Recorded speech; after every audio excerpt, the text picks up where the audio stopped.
Hi, and welcome to Untethered with Jenless, the podcast that's here to help you free yourself from the crap that's holding you back so you can finally claim the life you're meant to live.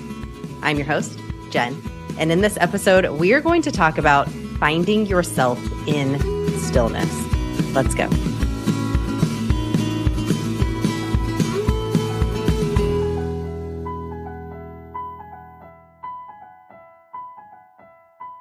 Hi, friends, it's Jen.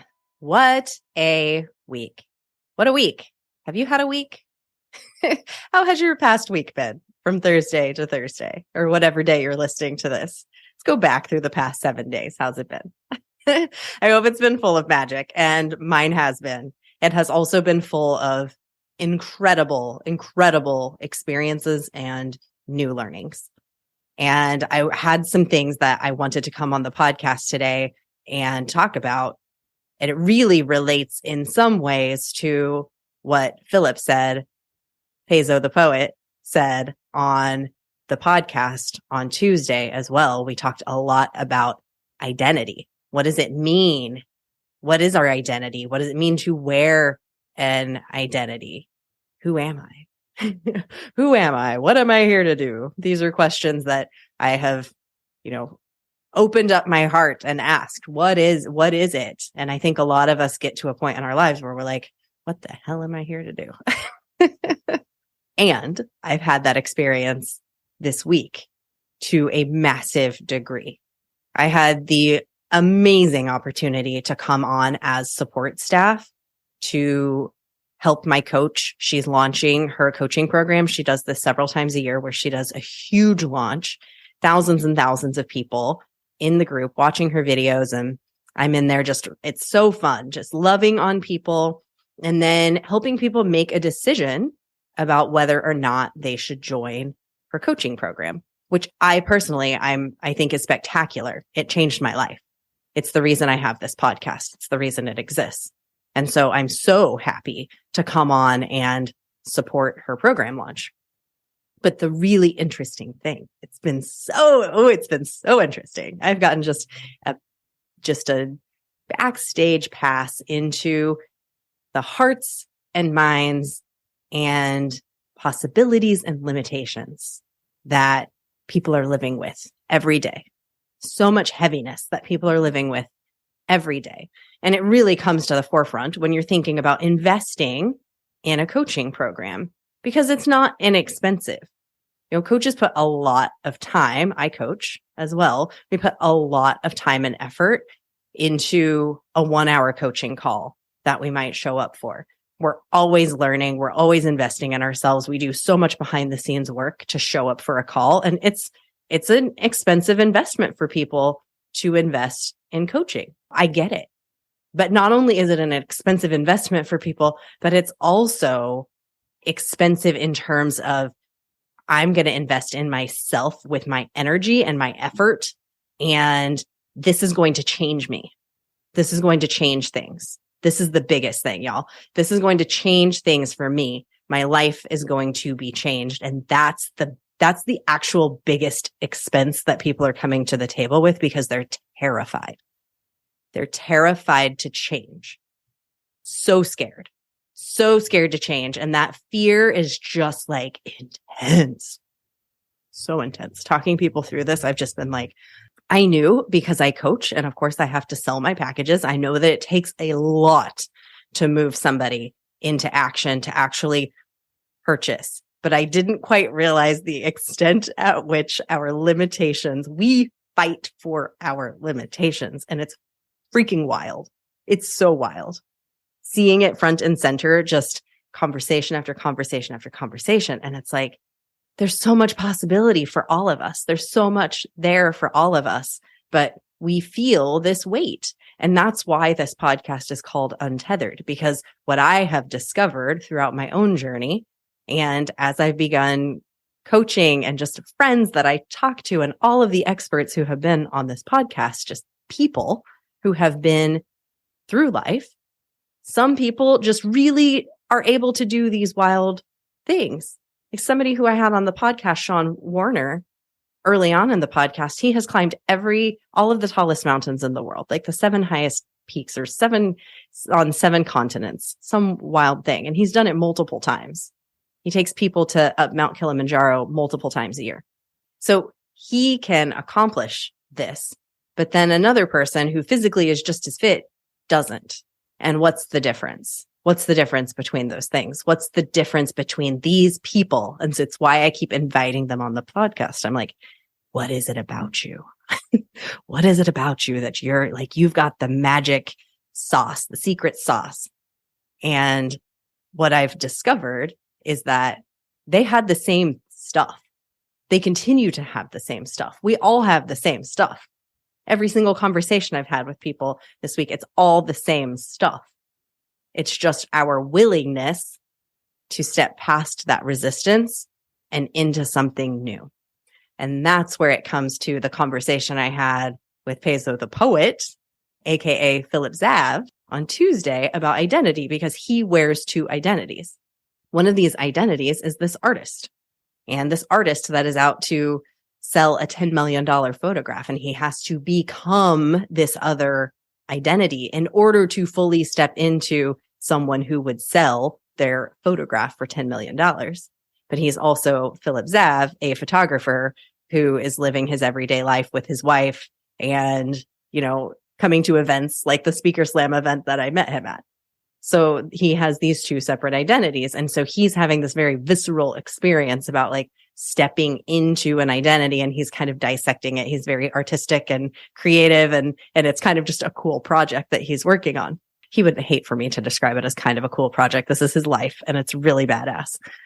But my point is that we often don't think about the identities that we are wearing, and how when we want to change something, when we want to transform, when we want to invite something more into our lives or something different into our lives, like we see these future things, or we say, oh, I want to live in a $1 million house, or I want to live in Bali, or I want to vacation in Bali regularly. Well, that is a different person than the person you are today, because this person today is not vacationing in Bali. But we aren't willing to step across that threshold because of so many things. There's just so many things. And a lot of it is the way that we think we are perceived by others. So it's this identity that might not even exist because you think that others are seeing you a certain way. And so in your mind, you have crafted an identity for yourself, and that identity creates limitations because it creates a construct of the person that you are and the things that you do. I said do. The things that you do and the things that you don't do. In order to change, you have to be willing to set some of that down and do new things. And that brings up fear in our physical body, in our physical realm, in our emotions. We experience things that hold us here. We're meant to stay in homeostasis. That's what our bodies want to do. Our body is like constantly trying to keep things the same.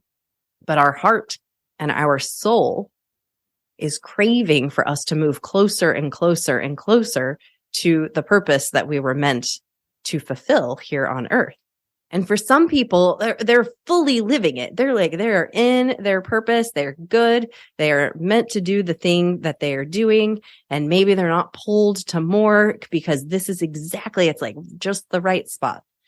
But there are those of us, and probably most people who would gravitate toward this podcast, because this is me, feel like for whatever reason, there is something more. There is something more. And you feel it more than you can think it, because you can't logic your way on this stuff. The logic is what's keeping us stuck. And we're still feeling this pull from our heart and from our soul to move into something new. But we're terrified because that new, our identity doesn't fit there. The construct in our mind does not fit in that future thing. And so it's hard to witness people fighting for that identity that isn't serving their heart and their soul. It's just, it's so hard to watch. It's like somebody swimming against the stream, when they could just like let go and flow into it. But you're swimming against the stream in the direction you're not even meant to be going, when really, if you just stopped and just drifted down, you would end up in this magical, beautiful tide pool, like an oasis. And it would be so calm and lovely. But instead, you're just swimming against the stream, just panicking. And then you end up drowning. And what it takes is someone to come over to the edge of the river and be like, hey, yo, what are you doing? What are you doing? Did you know that if you just let go and you just floated on downstream, you would find that it's quite beautiful down there. And that's where you're meant to go after all. But we don't do that. We fight. We fight and we fight and we fight. And it keeps us from shining our radiant light. That was the best rhyme, y'all. But we fight against it. And then what we're meant to do can't shine out of us because we're fighting so hard for the thing that we are that's keeping us from really, truly shining. And what we get to do, the big realization, is that we get to let go, release, and experience the peace of just floating down the stream. Like the visual difference between that just like fighting and thrashing versus just, let me just see where this takes me. And I mean, I'm having that actual experience right now. I'm learning something new along this process. And it's like, is this serving me? Blah, blah. I'm kind of in this, like, what am I doing volunteering even for this project? You know what I mean? And it's been so good. And I know I'm learning things, and it's going to help me grow for sure. But there's also definitely some thrashing that's happening. I keep reminding myself to just like take a breath, take a dance break.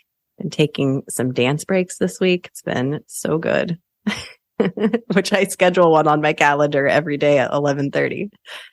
And I've been taking some extra dance breaks and it's been so good. Just remind myself to just get still with myself and ask, what is here for me right now? What am I feeling in this moment right now?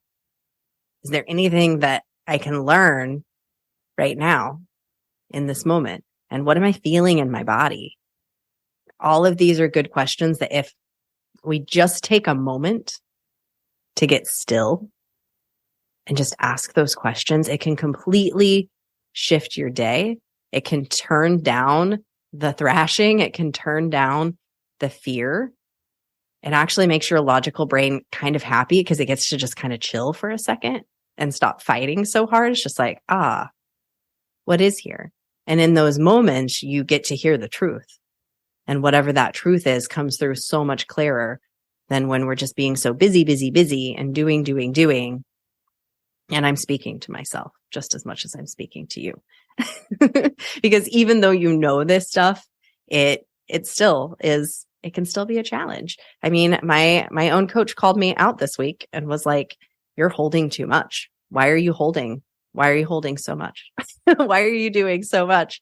And why do you feel, here's one of my things. I'm always so honest. Why do you feel like you have to hold for others' emotions? It's not your job. Other people get to feel how they feel. You don't get to control how people feel. So why are you worried about how other people feel? Endlessly my thing, even though I've made so much progress, but endlessly. And some of you listening might also recognize this in yourself.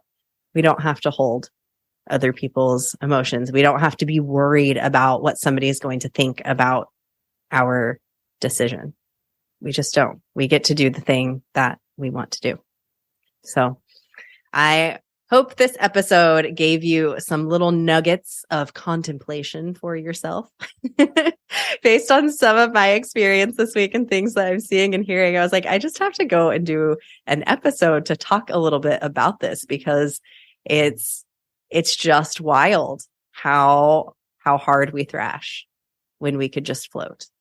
So in this moment today, as you listen to this podcast, have you spent more time today thrashing or floating? And how could you move into a float just for a moment, even with a couple deep breaths, just a moment of silence, maybe placing your hand even on your heart, on your chest, and just ask yourself, how might I float? How might I float right now? Thank you so much for listening to this episode. I hope you enjoyed it. If you did, I encourage you to leave a review of this podcast, Untethered with Jenless, on Apple Podcasts. That will help this podcast to get in more ears. I also encourage you to share it with a friend if there's someone who you think could relate to this episode. Thanks so much again. You just keep shining your magical unicorn light out there for all to see. See you next time.